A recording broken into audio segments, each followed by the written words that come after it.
All right, y'all. I got a story to tell.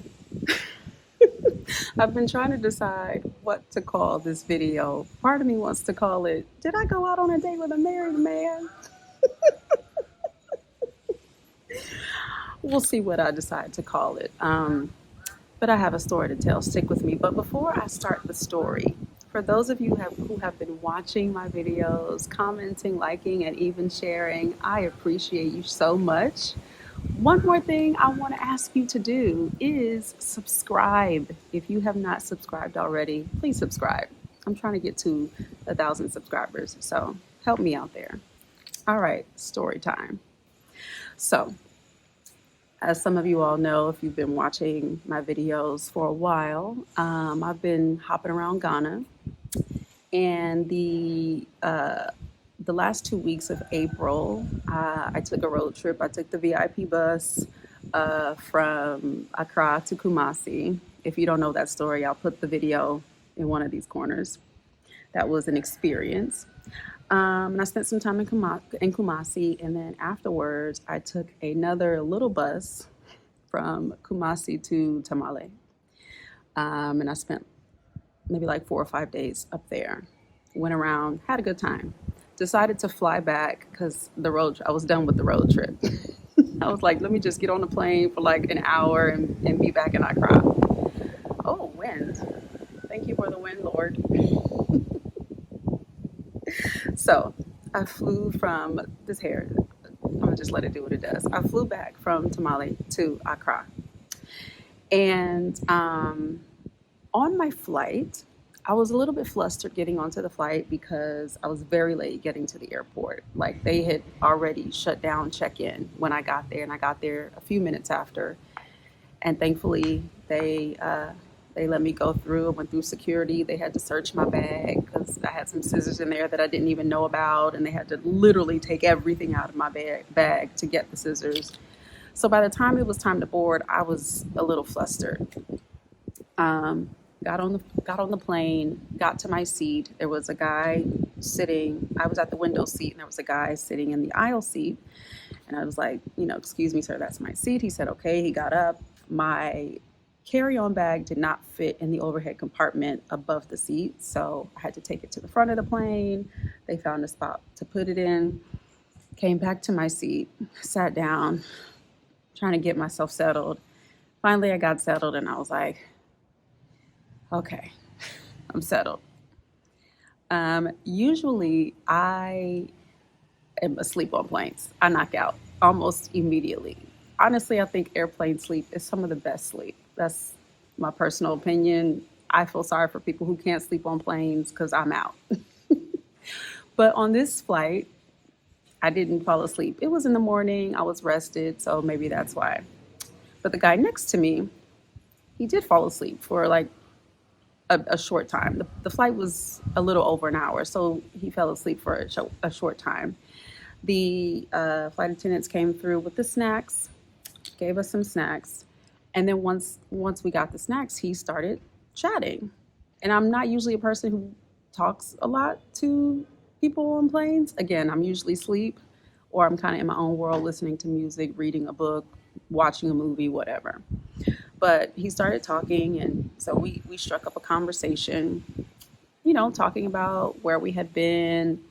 He could tell that I was not Ghanaian because of my accent. And so we talked about where I was from, and, we had a lot of rapport.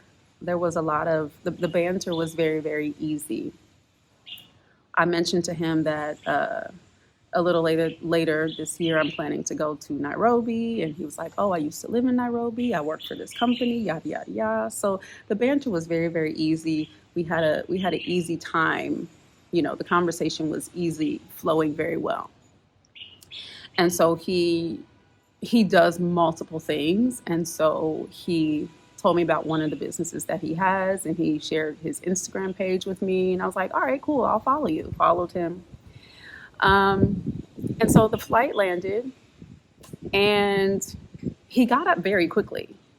And so when this kind of banter happens, I was kind of expecting him to, want to keep in touch beyond Instagram, but he did not initiate like asking for communication or anything like that. So I was like, oh, okay, cool. I guess it was just a great interaction. Um, so he got up very quickly, got off the plane. I got off, got my bag, got off the plane. Um, we ended up at the carousel together, waiting for the bags. And I don't remember exactly if there was any more conversation. I think I may have said, "Oh, I followed you," or something like that, I think, but I don't fully remember. Um, but he left, I left, and that was it. I said, "Okay, cool." So then I noticed he followed me back on Instagram. I was like, "Okay, great." So then later that same day, um, he sent me a message on Instagram and he said, great talk, great chatting with you, Miss Adventurer. And I was like, yeah, that's me. I'm an adventurer. And he said, I know that you're going to Nairobi in a little while, but if you have some time before you leave, I would love to have dinner if you're up for that. I said, sure, I would love to. Um, and so there was a little banter back and forth about where we should go. And I was like, this is your hometown. I'm not from here, so I'm going to let you go ahead and choose. He sent me a couple options. I did some research and I said, oh, this one looks good. And so he said, okay, let's do, he said, how's Wednesday at 7? I said, that sounds great. He said, all right, I will confirm with you by lunchtime. I said, okay. So a couple of days go by. I completely forgot about it because I didn't hear from him. And then I remembered, oh, wait, on Wednesday, I remembered, oh, wait, he said that he was going to confirm by lunchtime. Lunchtime had come and gone. And so I checked my messages on Instagram and I didn't see anything from him. And I said, okay, well, maybe he'll confirm a little bit later. He never confirmed. So I said, okay, whatever. I was out doing my thing, whatever. I was at a cafe, was doing some work, living life. So then around 6, I get a message from him on Instagram and he says, see you soon. And I said, well, no, I thought you were going to confirm by lunchtime and I didn't hear from you. So I already ate. And he says, oh, oops. He said, oh, my poor manners. And he said, well, I'll make it up. Can I make it up to you? Can we have drinks and I'll make it up to you? And I said, well, I'm feeling a little tired. I was thinking I'm just going to go back home and probably take a nap. And he said, oh, after your nap will be great. How's like 9 p.m.? And I said, if I go in, I'm not coming back out. So we can either do it now or we can plan for another day. Let me take some water.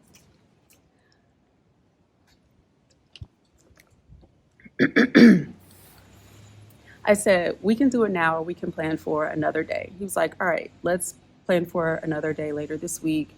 He said, let me know what works for you. I'll totally, leave it up to you the day you want to do. So I gave him a day. We agreed on that day. He asked me what my top 5 restaurants were and I cried. I was like, I don't know if I have top 5 yet, but I've been to this place. I've been to this place. He asked me what areas I liked. I told him, a couple different areas.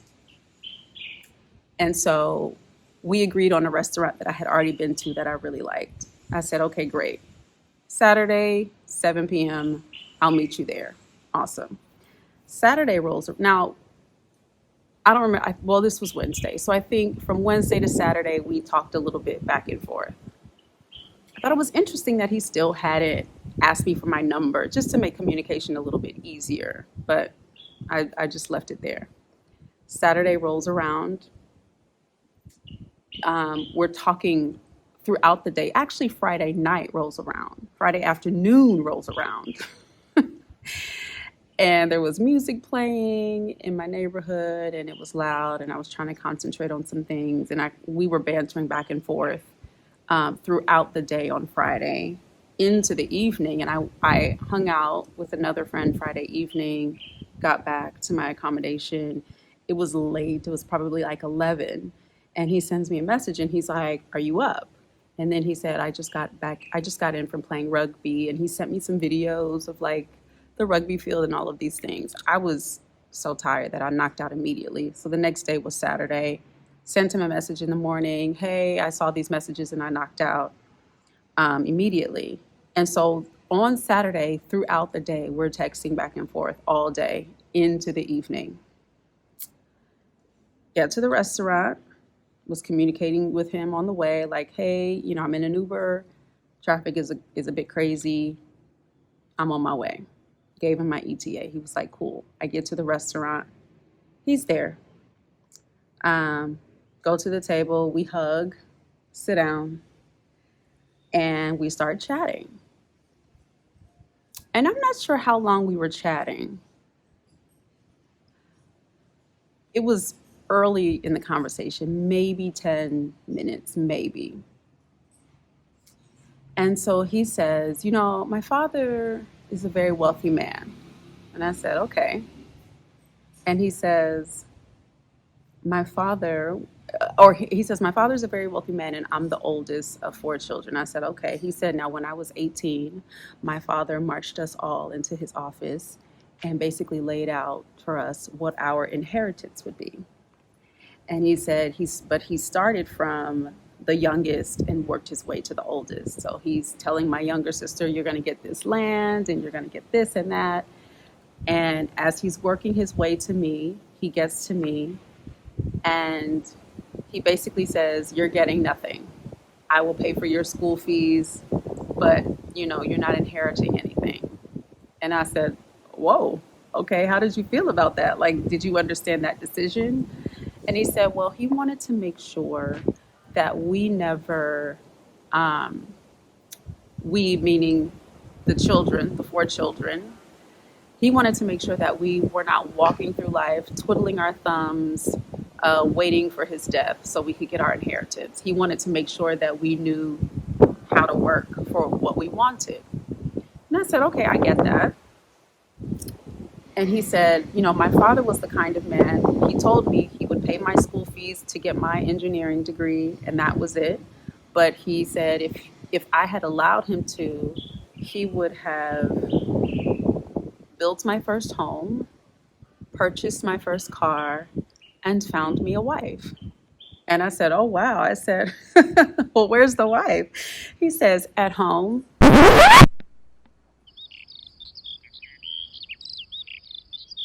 Pause. I said, I'm sorry, what? Oh, my wife, she's at home.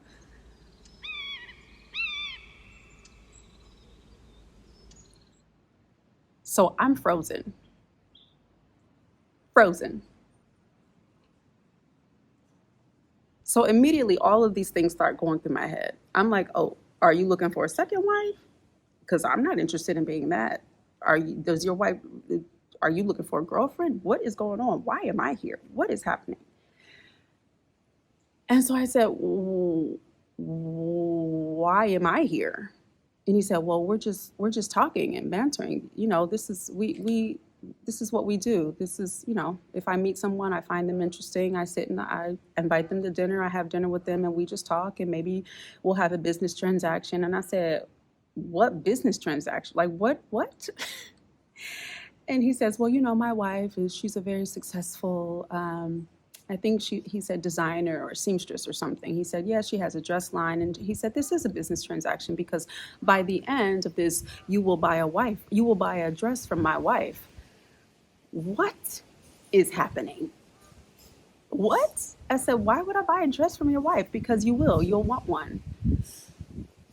So I'm so confused at this point. So very, very confused. I said, at what point were you going to tell me that you were married? Why is this information just coming up now? And again, why am I here? Why do you think I would want to be here?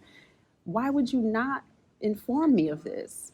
And so he says, well, well, no, he paused and he said, okay, I can see that I did not handle this properly.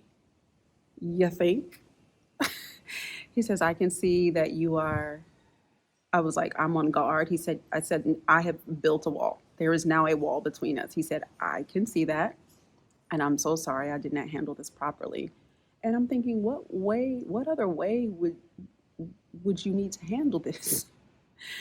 So I said, why would you think that I would want to be out at a dinner with a married man? I said, if the only way I would find myself in a position where I'm at this lovely restaurant in the evening under these beautiful twinkling lights with a married man is if one, there are very few circumstances, but I said, if we were already friends, meaning I probably also already know your wife, and we had a reason to be at dinner together, okay, maybe.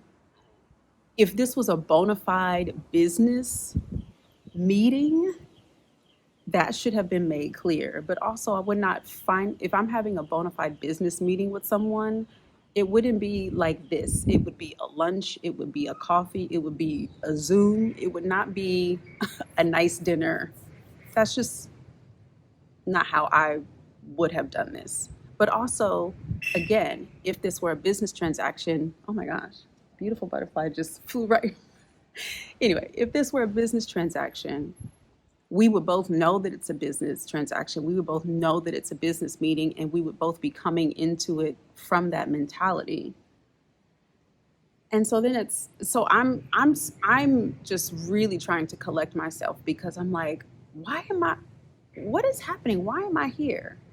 Now let me pause for a moment. I am not the type to ever, let me not say the type. Trafina Wade, I don't ever assume that something is a date unless it's made clear that it's a date. I don't assume that you're interested in me that way. And for me, if you invite me out to dinner, I'm gonna just go to dinner. But the way the interaction was going with the constant texting, especially texting me late at night and all of that, and texting throughout the day, I'm like, at what point, why do you have this much time to text me if you're married? Why are you texting me late at night if you're married? Like, I don't understand that. And so now I feel a little bit silly because I'm like, normally I would not assume that something was a date, but based on the interaction, I started to assume that it was a date. And now I feel like I have egg on my face because you're telling me you're married. And now I'm out with a married man. And I'm confused and I don't know what to do. And so he says, well, yeah, I don't wear a ring because I'm an engineer. And I look at his hand. He has no wedding band on. He didn't have a wedding band on the plane. He doesn't have a wedding band on now. So there's no reason for me to assume that he's married. There would be no way for me to assume that he's married. So I'm still just sitting here, sitting across the table from him, just stunned, because now I'm thinking, what am I going to do? What is happening? What's the real story here? Because he even said, we do this. Me and my wife, we do this. If she meets someone interesting and she wants to have dinner with them, she has dinner with them. I meet interesting people all the time and I invite them to dinner. I said, when was the last time you struck up a random conversation with a woman on a plane and invited her to dinner? And he was like, well, never. That actually never happens, or happens very rarely. Exactly. If you meet someone interesting in a business context, y'all are in a business context. And if you decide that you're going to do business, you're going to talk to one another to see what business you can do together, that is understood between the two of you. There was no mention of us doing business together. And what business would we even be doing together? We don't work at all in the same arenas. So I'm still trying to figure out what to do. And I say, you know what? I'm going to go to the bathroom. And he said, oh, okay. Okay. So I grab my purse, I get up, I'm walking slowly towards the bathroom because I'm really trying to figure out, what am I gonna do? Like, how am I gonna handle this? Go to the bathroom. I didn't really need to use the bathroom. I just needed to get away from him for a moment and collect myself.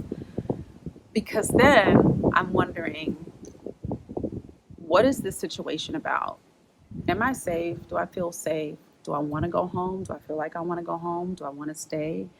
If I go home, why would I go home? If I stay, why would I stay? And I'm also praying, like, okay, Lord, just guide me. Tell me what to do. Because at this point, I'm so on guard. Because you're telling me that your wife does this too. You're telling me your wife is at home. He also mentioned a kid. He said, yes, she's at home with the kid. I don't know what's true. I don't know if you, I don't know if throwing out, oh yeah, my wife is at home so flippantly and so easily was a way to gauge my reaction to see if maybe I would be down for something. Like, I really don't know. You're saying that your wife does this too. She knows about me. He said that as well. Oh, she knows about you. I told her all about you. All of this is just so different for me. So I leave the bathroom. I'm walking slowly back to the table. And as I'm walking back to the table, I still have a guard up. I can feel it. The wall is still up. And I said, if I stay, I'm saying to myself, if I stay, I have to be able to release this feeling. And I thought to myself, I got ready for this dinner. I sat in 30 minutes of traffic in at night on a Saturday night in Accra to come have dinner with this man. I'm having dinner. I'm going to be treated to dinner and I'm going to eat. But if I stay, I have to be able to drop this guard. I have to be able to relax enough to enjoy myself, whatever that's going to look like. So I get back to the table. I sit down. I look at him. And he said, are we going to be able to continue? He said, are you going, something along, I don't remember exactly the words, but something along the lines of, are you going to allow us to continue, or something like that? And I said, don't put this on me. You dropped a bomb. You gave me information that I should have had sooner. And now I have to figure out how to manage that. Don't put anything else on me. He said, okay, you're right. And so I decided to stay. I decided to have dinner.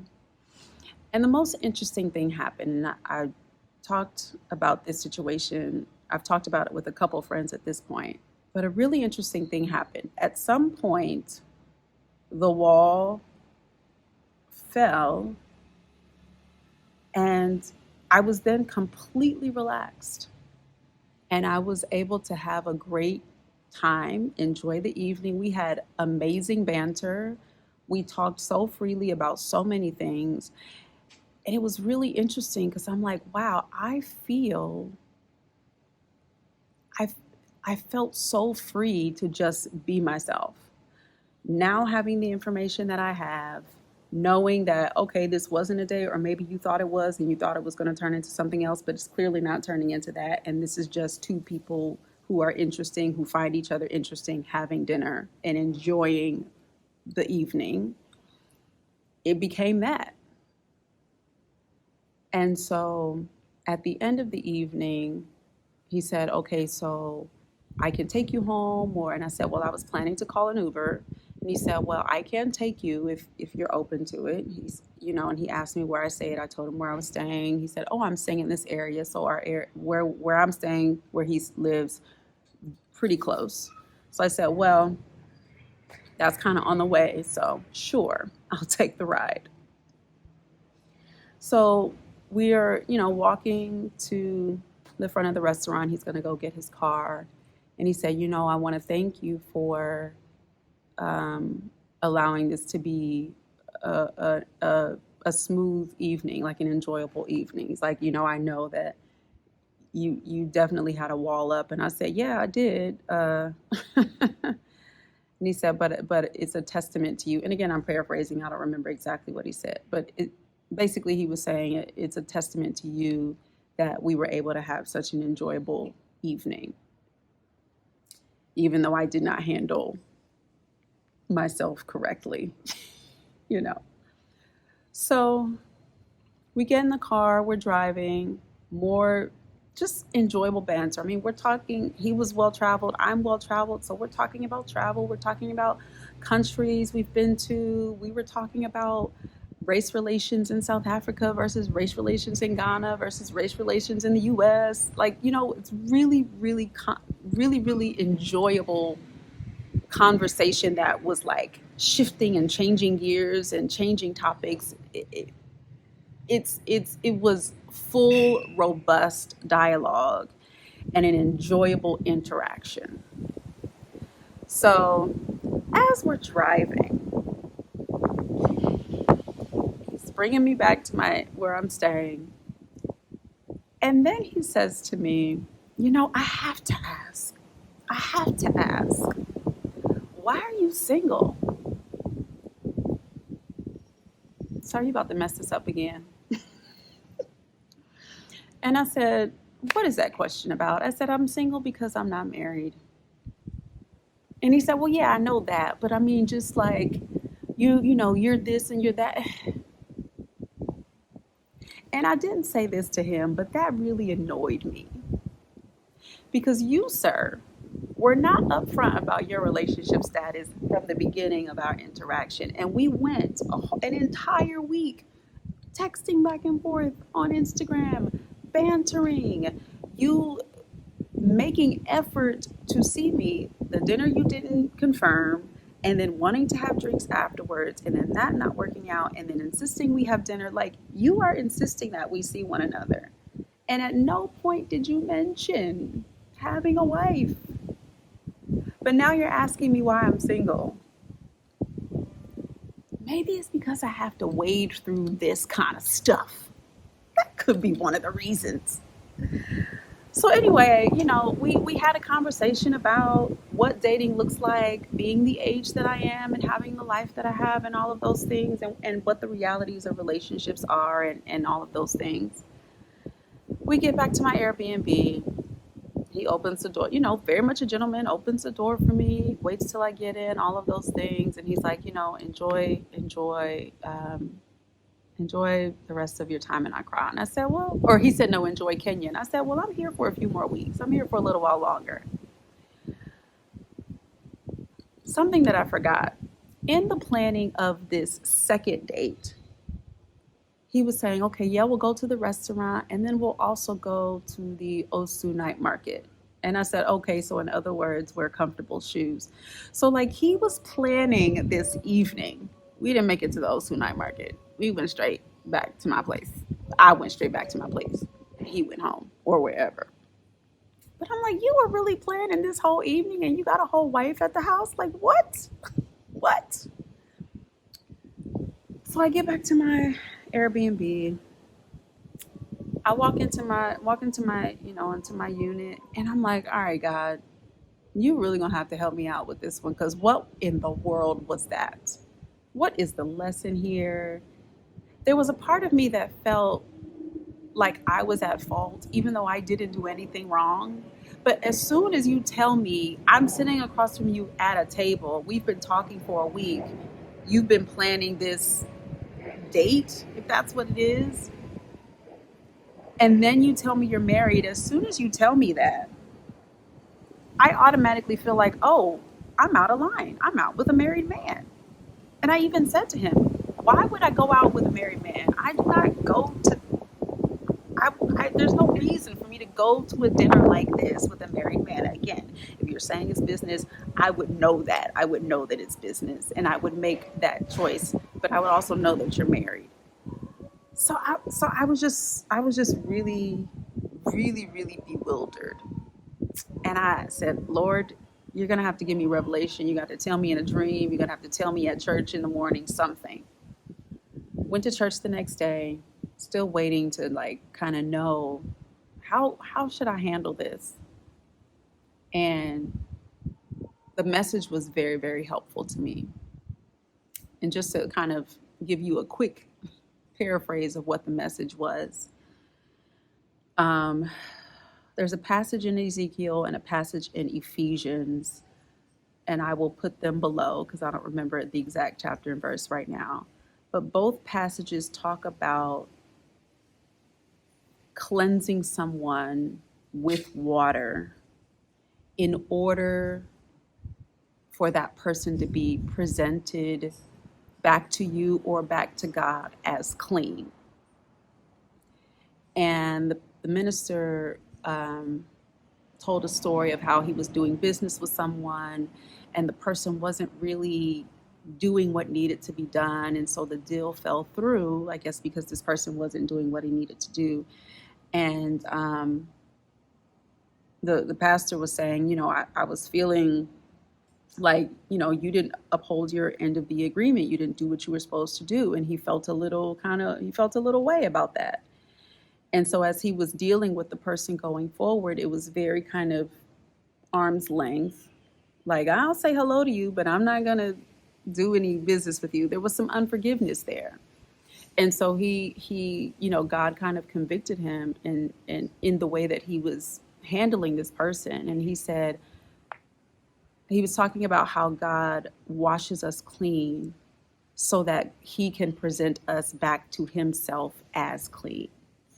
And he said that we have to learn how to do the same thing. When someone wrongs us, when someone offends us, we have to learn how to pray over them, speak life over them, whatever it is, so that we can wash them clean of their sin against us, so that we can then interact with them as if they are clean.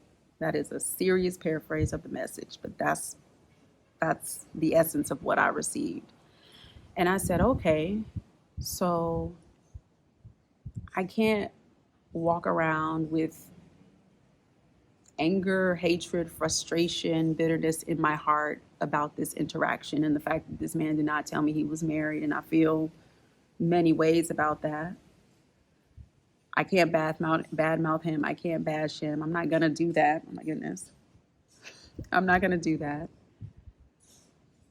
I have to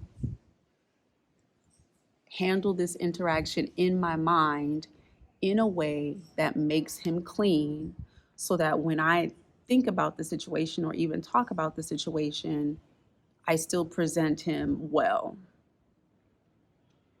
That's what I got from the message. And that was very helpful to me.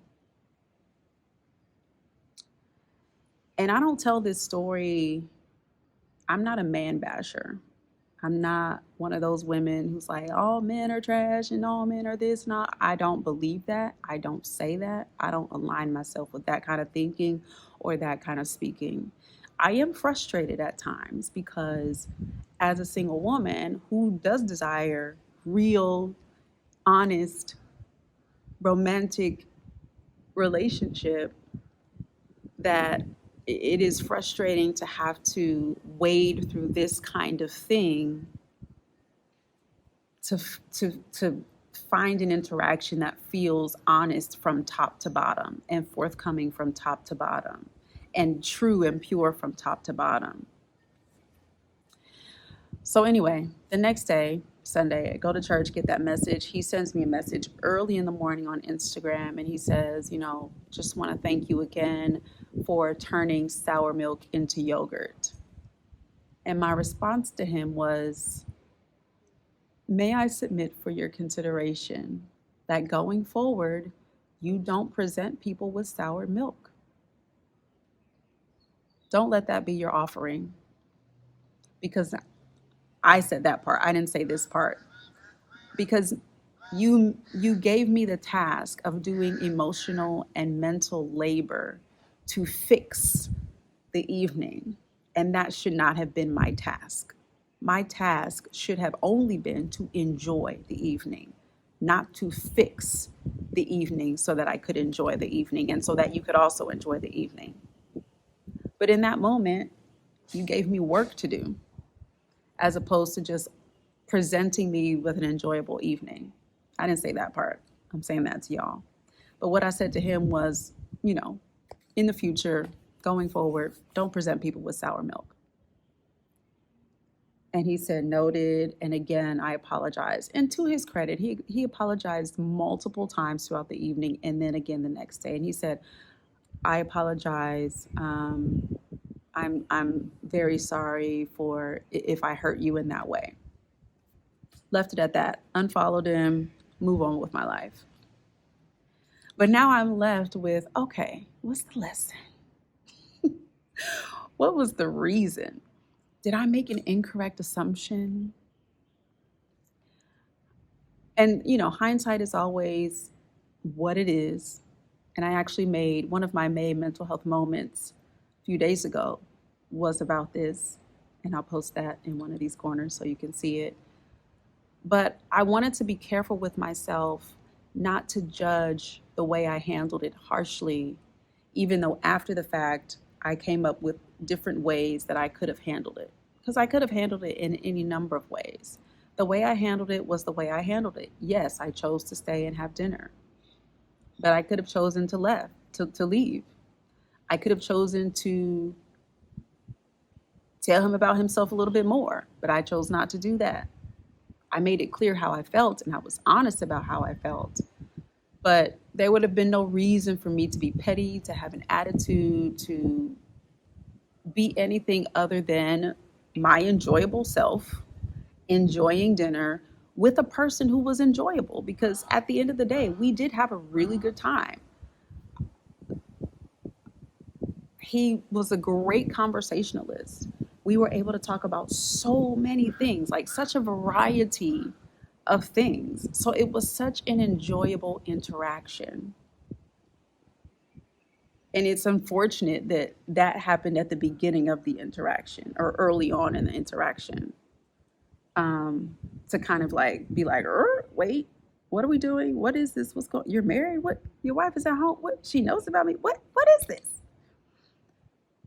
So I have, I've talked about this with a couple of friends, and a really good friend of mine said to me, it'll be interesting. I talked to her about sharing this on YouTube, and I told her my hesitation because I said, telling this story kind of opens me up to all kinds of commentary, and it'll be interesting to see what kind of commentary I get, and who knows what people will say. But she said one of the things that people might say is, well, why did you stay? Why? Because so many people might see that as inappropriate. You find out he's married, you better get out of there, you know? And I said, well, I chose to say, one, because I'm hungry, I'm going to have dinner, you're going to treat me to dinner.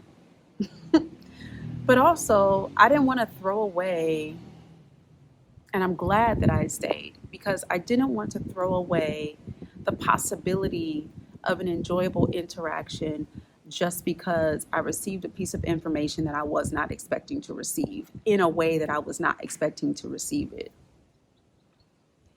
And I think that's a testament to growth, but it also calls into question the way we interact, male and female. And this might be another video because this video is getting a little lengthy. I'm a Christian, and in Christian spaces, there is very much this rhetoric that men should not be alone with women, at night, at dinner. If you're married, you shouldn't ever be alone with women. There's very much this idea of that. And I can understand the reasons beyond that. People want to avoid temptation. People want to avoid the appearance of incorrect behavior, all of those things. I totally understand that. But sometimes I think that extends too far, because I think in a way we have been socialized to only see the opposite gender as a romantic partner. If you're not dating or dating to be married, there's no reason for you to be interacting with someone of the opposite sex, which is kind of a ridiculous thought to me. But I think that